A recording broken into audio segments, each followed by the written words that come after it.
Hello and welcome to another anime lore and theory video.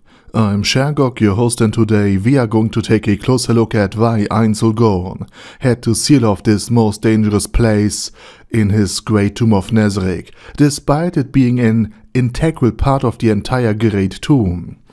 But before we're going to take a closer look at any of this, let me quickly thank my patrons for supporting this channel, as well as say thanks to all users of the YouTube thanks function for making one-time donations. And with that said, let's get to the topic at hand. The Great Tomb of Nazarick is a place of unspeakable horrors for any unauthorized visitor, merely approaching and unlawfully entering the periphery, the grounds upon which Nazarick is located, including the open-air entrance area, usually means certain death and the loss of one's life, in the best of cases. And this alone prompted the Giant of the East, a powerful war troll, and the Serpent of the West to form an alliance. With the disappearance of Hamuske, the appearance of this mysterious structure at the edge of the forest, and the ongoing conflicts resulting from the subjugation of large parts of the Forest of Top, both were willing to set aside their rivalries to unite against this new common enemy. However, Ainz Ooal Gown crushed this alliance at its inception, guided by Aura. Ainz personally entered the war troll's lair and dealt with them swiftly, and only one individual who wisely submitted was spared, and eventually became, let's call it, the receptionist of the city of Irantel after the Sorcerer King had taken power. Any plan to act against Nazarick itself, or against villages or individuals like Tuare who are under the very own protection of Ainz Ooal Gown's own name, was effectively a death sentence. And even the first floors, those uniform structures with identically looking corridors, hallways, rooms and branches, which served as a sort of shock absorber to split and scatter attacking forces. They too were no less horrifying or treacherous than the rest of the Great Tomb, littered with many traps and hidden ambushes. For instance, teleportation traps would transport unsuspecting intruders after they inspected or fled into an unsuspicious room to the Black Capsule, a space controlled by Kyohuko, the Lord of the Cockroaches, who rules over a sea of roaches that devour prey down to the very bone. And this area was also used as a tool to break the will of prisoners and subjugate individuals like Hilma, who would endure horrific things. Roaches would repeatedly invade the esophagus, consuming them from the inside, only for the person to be healed again and again, and have their very insides devoured again and again. There were also traps that didn't make it into the anime, but were mentioned and shown in the books. For example, a depression resembling an antlion's pit was another of the traps, but instead of ants being dragged down into the lion's maw and being flung with grain of sands in order to make them fall, there were actually exploding zombies that dragged unsuspecting intruders into the afterlife, or at the very least caused them to fall down into the pit below. And despite these dangers, the NPCs could navigate and enter these areas safely, since they were clearly recognized as allies. For example, Marl could safely go to the Black Capsule to deposit the prisoner Hilma there. And similarly, Antuma would casually visit the Black Capsule, much to the annoyance of the Lord of the Cockroaches, to consume handfuls of roaches, in line with her own predatory spider nature. Much to the dismay of Kyohuko nonetheless. However, there's one level that had been declared taboo, and this was done immediately after Ainz Ooal Gown and his Great Tomb were transported to the New World, and after Ainz realized that everything was real, and that he now inhabited the body of an undead overlord. And this raises the question, why? For what reason is the Great Tomb, a place filled with traps and monsters, generally accessible to its very own inhabitants, yet the 8th level had to be completely isolated from the rest of the floors? So much so that now the 7th level, the 7th floor, has been directly connected to the 9th floor. And the first reason for this is likely the general layout. The 8th floor is a desert, a brutal scorching wasteland devoid of any significant features like lakes or rivers, and this in and of itself might still be tolerable, especially compared to the 7th floor, and it might even seem relatively inviting compared to it. However, I suspect that just like the 5th floor, there's the capability to deploy weather effects within the 8th floor, because the 5th floor, for instance, can be engulfed in massive blizzards at the command of Ainz or Cocytus, and something similar could happen on the 8th floor, where weather effects could devastate entire armies.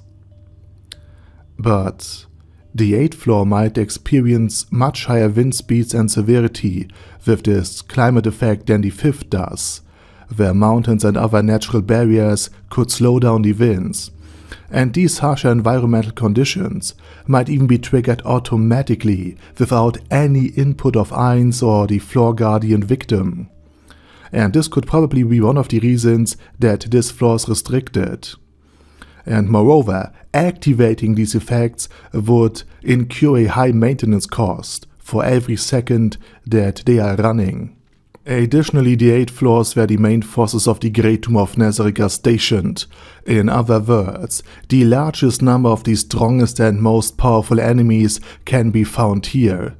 So even if someone were to somehow fight their way through the first 7 floors, suffering massive losses, they would face the real battle upon reaching the 8th floor. And fun fact, the 8th floor being the main hub, the main host, for the main fighting force of the Great Tomb of Nazarick has also a symbolic significance, because in Japanese, the number 8 represents infinity and growth. Interestingly, this is mirrored by the infinity symbol, which looks like a sideway 8 in our own Western Hemisphere. Interestingly, this is also mirrored by the infinity symbol, which looks like a sideway 8 in our very own Western perspective and culture. So it wouldn't surprise me that when Ainz Ooal Gown discussed world-class items being sent down to the 8th floor, Ainz Ooal Gown actually referred to Ouroboros, a self-consuming serpent, and the name of a world-class item. Because Overlord is so well written that such subtle references like this are unlikely to be just coincidences, but that's just my opinion.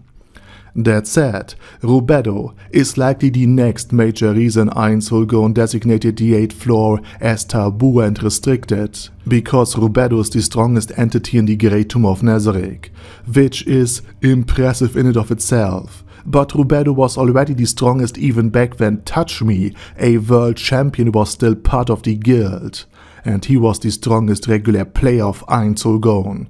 And Rubedo's creation process was also different from that of the other NPCs, so it's speculated that one of the world-class items, known to be in Ainz Ooal Gown's possession, a caloric stone, was used as the very core and power source of this golem, this supposed golem that is.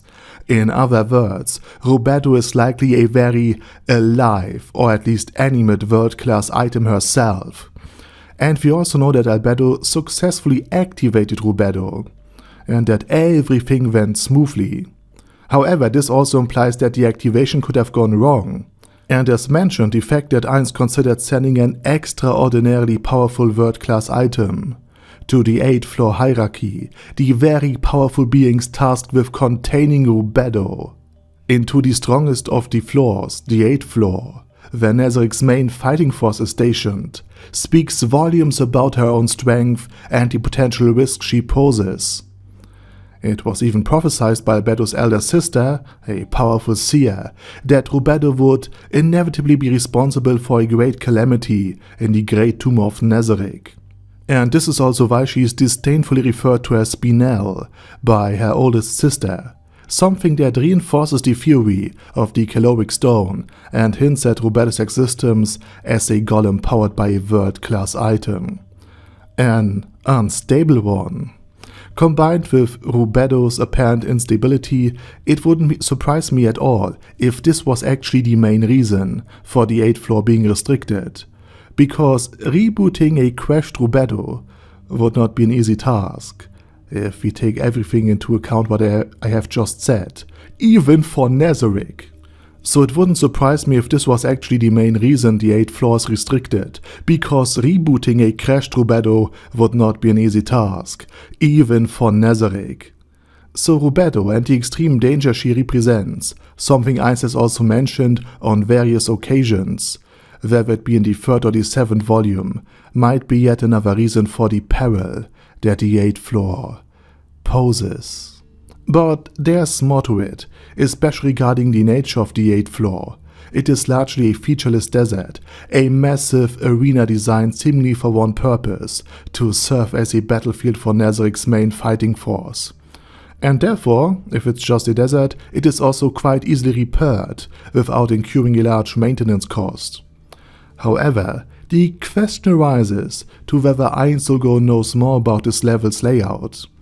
Because, again, this is like a boss arena, and I don't think that this is just another arena, just a regular stage where one can focus on fighting the army of Ainz Ooal Gown. No, there might be something more that this floor is hidden.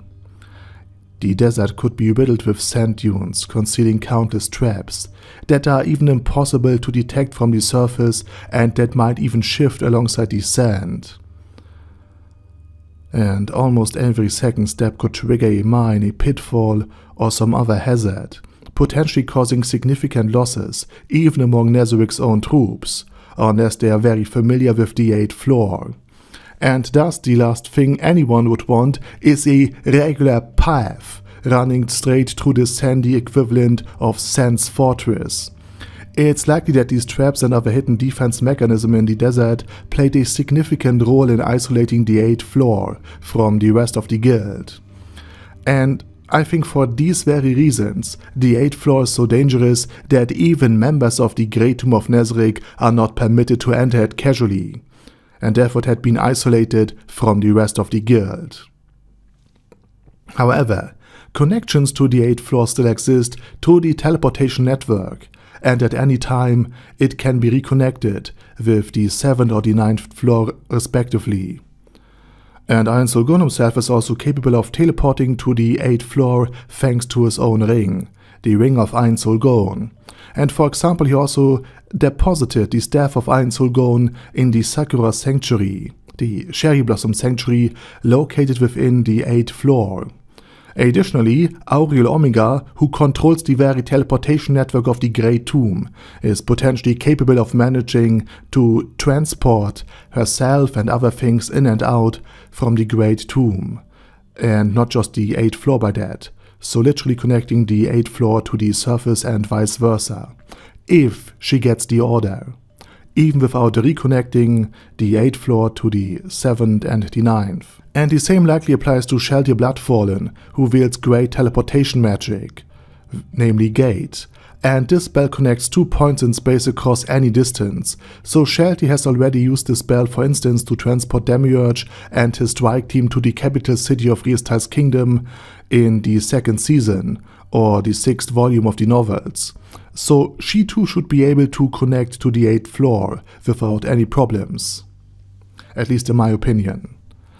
And with that said, now it's your turn. What do you think about all of this? Why do you think the 8th floor is so dangerous that it had to be isolated at the very start of the anime and the novels from the rest of Nazarick? Let me know it down in the comment section. And with that said, please check out my German channel, my fantasy channel, and if you don't want to listen to my voice or accent, but are still interested in the things I have to say, I have made an AI channel narrated by almost a woman, where I use AI voiceovers for my videos. And the channels are all linked down in the video description.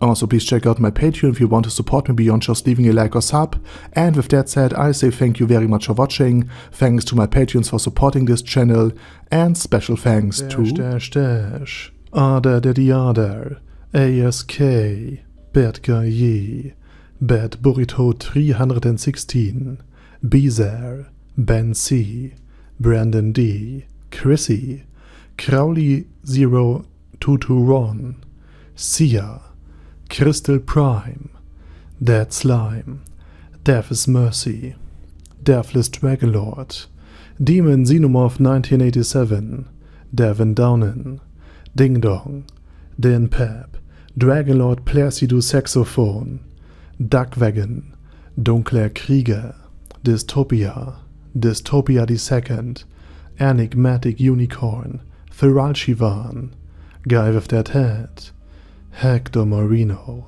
Hoss, Huster, Jacob G, Jana B, Jason, J. Morris, Chromius, Kyle R, Lee K. Long, Legendarius, Lelouch V. Britannia with a Mustache, Lexus Fox, Lord Nishikian Rai, Lord Touch Me, Lofrazer, Merovec, Mr. Shoes, Mr. Tweaker, Michael R, Michael Y, Nope, Oh Hell No, Normal Toad, O'Kill, Overlord General Gasper, Paddy Pantum, Personage, Ruru, Primus 11, Rhinomere, Cune Caracos P, Shergox's Daddy, Shadow Lightning Wolf, Shrine Keeper, Sir Axolotl, Super Tier Magic Batista Bomb, Supreme Cheese, Staris,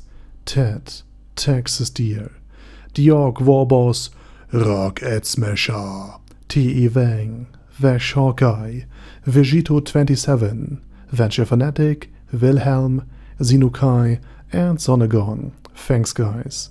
Anyway, have a nice day, and I hope to see you all again soon under my next video.